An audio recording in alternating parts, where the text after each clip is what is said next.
Welcome back, everyone. From table manners to handshaking to conversing in a group, there's a right way and a wrong way to do everything. This hour's newsmaker is Elena Brower, director of the International Etiquette Center, and thank you for joining us. This is a subject that's very intriguing because it seems nowadays we seem to have lost etiquette, haven't we?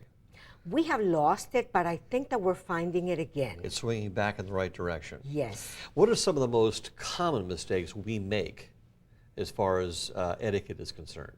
Socially, people are not knowing how to introduce others. Also, at the dining table, I see a lot of mistakes at the dining table. People not using the right silverware and eating too fast, speaking with food in their mouth, things like that. Is that a product of the fast food generation, so to speak? It is a product, and unfortunately, because we are all rushed, parents are taking the children to fast food restaurants. They're eating fast because they're hungry. Nobody's stopping to say, that's not the right way of doing it. My kids, when they were little, went to a place called Cotillion, and they actually learned that the small fork on the left is the salad fork, and the big fork is the one you use with dinner. You see less interest in little things like that taking place. Well, I do a lot of cotillions, actually. Oh, you do? Is that growing in popularity? It's growing in popularity. I have done it in Dade and Broward, and also Palm Beach. It seems that parents are interested. Unfortunately, some parents don't know how to teach the children the manners that the children need to learn. Now, you said one thing about introducing people. What's the correct way to introduce it? Where do you see the mistakes taking place? In the workplace, when you're introducing people, you need to say the name of the most important person first.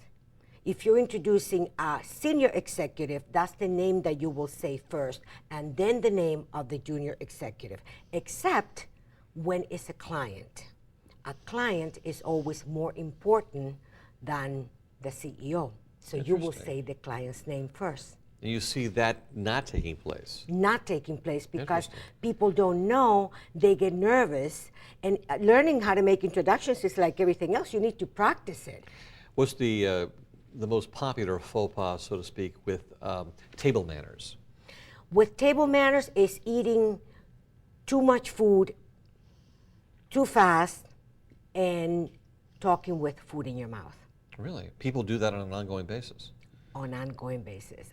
So when you take a bite of something, don't say a word?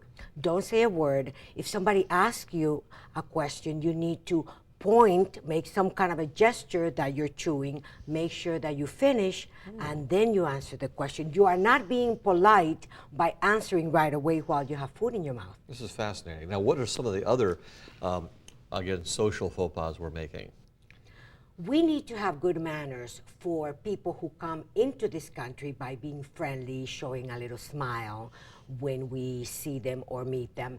But we also need good manners when we go overseas. It is important that we learn a few phrases in the language of the country that we're visiting, because that shows that we care about the people. So being friendly is etiquette in itself? Yes. All right, well, thank you very much. This hour's newsmaker has been international etiquette and protocol expert Elena Brower. I'm Spiro Canton. Thank you for watching.